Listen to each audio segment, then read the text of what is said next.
to welcome. And from no least a person than Lord Eric Sugumugu, a long-standing friend of Osibisa, Ginger Baker, Fela Ransom Kuti, the Ramblers, Ebo Taylor, the Funkies, and so many forerunners of our musical tradition in the UK and in Africa.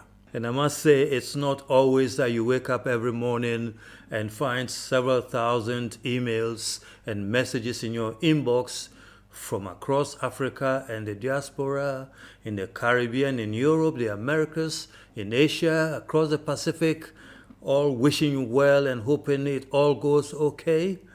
We are so pleased. I must say, we actually planned to have a streaming session, all of us, but we haven't found Zoom that can take several thousand people, and we really had to be a bit more reflective about that, but we're going to have those interactive sessions very soon. But for now, thank you very much, and hope you would find this session useful and instructive. The critical point to remember here is that no matter how wonderful your infrastructure on the global media, you can have the best machines, you can have the best dynamics on play, but you need the numbers. And luckily, we have the numbers.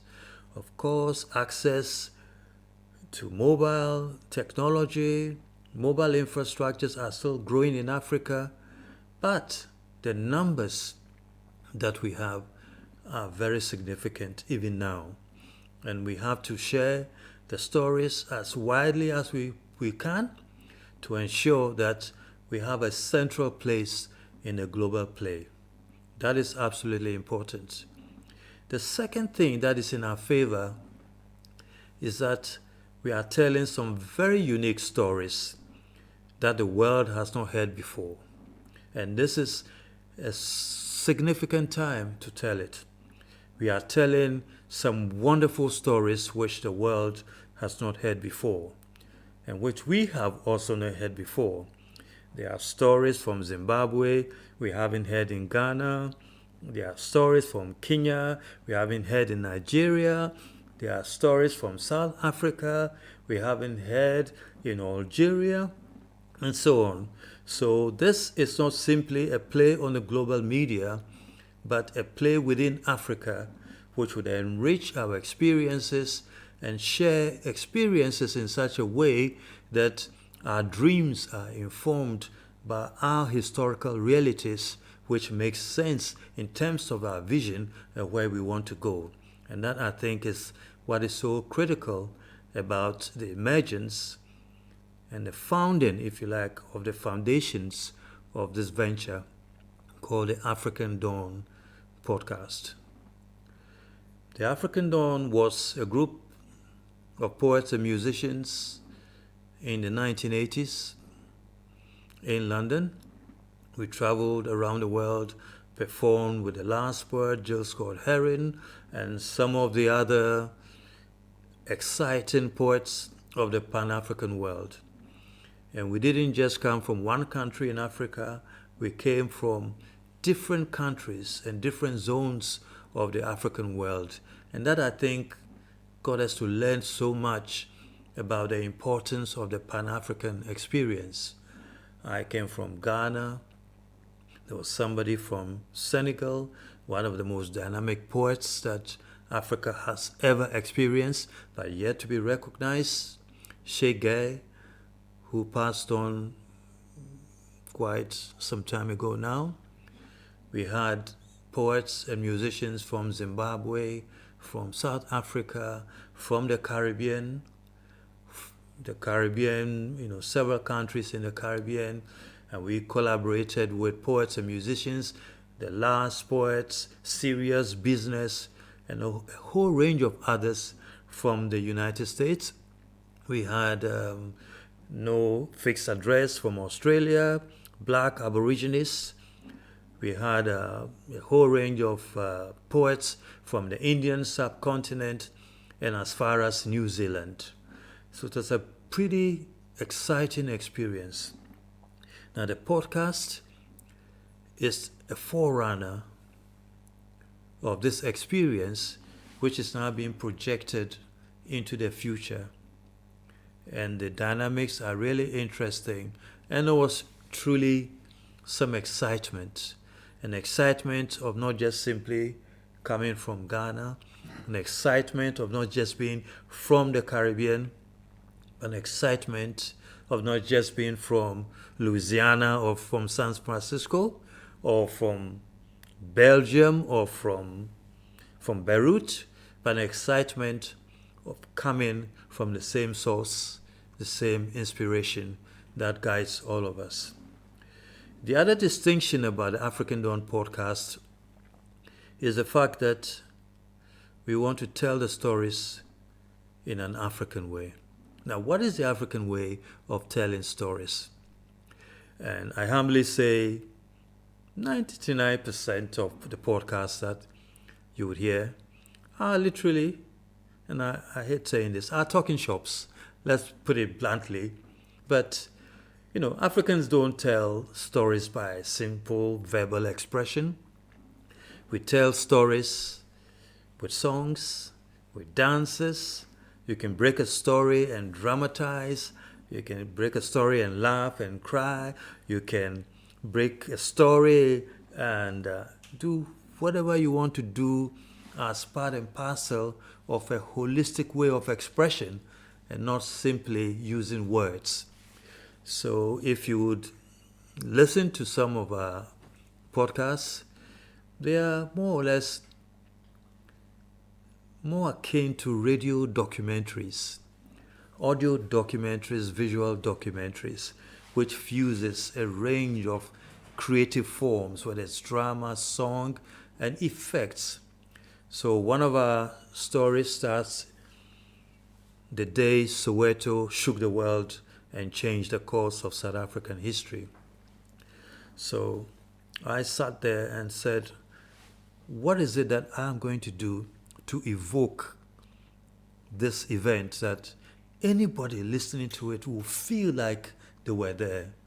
So we had to painstakingly put together the sounds you can hear on that day, the voices, the shattering of feet, the shuffling of feet, rather the gunfire, what actually caused Hector Peterson to be killed on that day. And after we did the story, I sat there and thought, there was just one reason why Hector Peterson, a 13-year-old student from Soweto who was protesting about not wanting to use Afrikaans as a language of instruction, had to be shot dead in 1976. And going through the archival material, it was very clear that the racist police literally shot into the crowd when they heard Nkosi Sikelele, Africa. And ironically, that song is now the national anthem of South Africa. But then it was banned, and it was everything that the police hated, and they just could not stand. They did not have the emotional armory, the emotional stability to hear this song sung by 10,000 students, rushing with no arms but with their voices. And that really showed the power of creativity, the power of African culture, which can be transformed into empowerment in our social, political, and economic lives. And that, for me, is the significance of telling our stories our way and not simply using verbal communication as the only tool for communicating experiences. We are so honored to have as our first guest Eugene Skeef, a multimedia artist from South Africa, and we devote 4 or 5 episodes for him on the African Dawn podcast, because I think he's so fascinating in terms of the story that he tells. The first story is about his eyewitness account about what actually happened on 6 June 1976 in the shanty town of Soweto. And of course, I wouldn't paraphrase. I think it'd be great for you to listen to it and make your own minds up. But what I found, sometimes editing it, I found chills. Sometimes I felt angry. Other times I felt like shedding tears. Just a range of emotions which I think he alone could bring out. And I'm quite a tough cookie when it comes to being a filmmaker. You go through all kinds of experiences. You see so many things. So, you got to have some kind of a fortitude. But at some point, when he tells a story about the fact that his mother, to save him from the secret police, one day in his absence, gathered all his creative works and made a bonfire out of them. So you can imagine, he had all the novels he had written, he used to be an artist, some ink paintings, all his poems, the music, and to save him from the apartheid secret service, because they were after him. He had to run out and hide in so many places, but they came to his house several times, and his mother felt the only way he could protect his child was to literally destroy any evidence of his creativity, which was very much bound to his politics. So you can imagine, he came into exile in 1980 with nothing, and he said he only had one bamboo flute. All his manuscripts were burnt. And then he tells stories about this great, wonderful musical genius, Begi Mseleku. Again, I wouldn't want to paraphrase that story, but incredible stories of a musical genius who he says actually only played music because he felt strongly that he had lived before and that he was here to simply communicate the good news of life, of freedom to his fellow citizens through his music. And whenever he touches a piano, he's falling into a trance. And Eugene Skeef tells some wonderful encounters with him, and just incredible. Eugene Skeef was a very, very, very close to Steve Biko. He used to be Steve Biko's getaway driver, and he used to joke that he was faster than the fastest driver in in the F1 races, because he was so fast. And in South Africa, to outwit the police, you don't do that on the highways. You do that in the alleyways of the shanty towns. And if you can actually escape from the police by literally making sure that you go through all those narrow alleyways and escape, then you are truly a driver. He's also a great poet. And we go through a whole range of other stories which are original. These are not stories that you read from a newspaper, from a magazine, from documentaries, and so on. Most of the really, really exciting African stories have not been communicated or written in books or documentaries made out of. So you can imagine the number of guests, very exciting guests, that we can bring on to tell their stories. I mean, I don't honestly think that if this really catches on, this is going to be something that our generation will be able to capture entirely. I think it's got to be passed on, and we've got to create this and make sure that it becomes a constant vehicle for telling our stories. I mean, you can imagine how many unique stories can you get from Nigeria alone, Sierra Leone, Liberia, from the Gambia. And we are not telling just stories related to artists. You can imagine stories about heroic women. My mother was born in the same year as Queen Elizabeth. And I honestly think that, her story is as important as any other woman, not least the Queen. We know a lot about Queen Elizabeth. But how many stories, how many heroic stories of our mothers do we know? In our education system, who are the heroes and the heroines?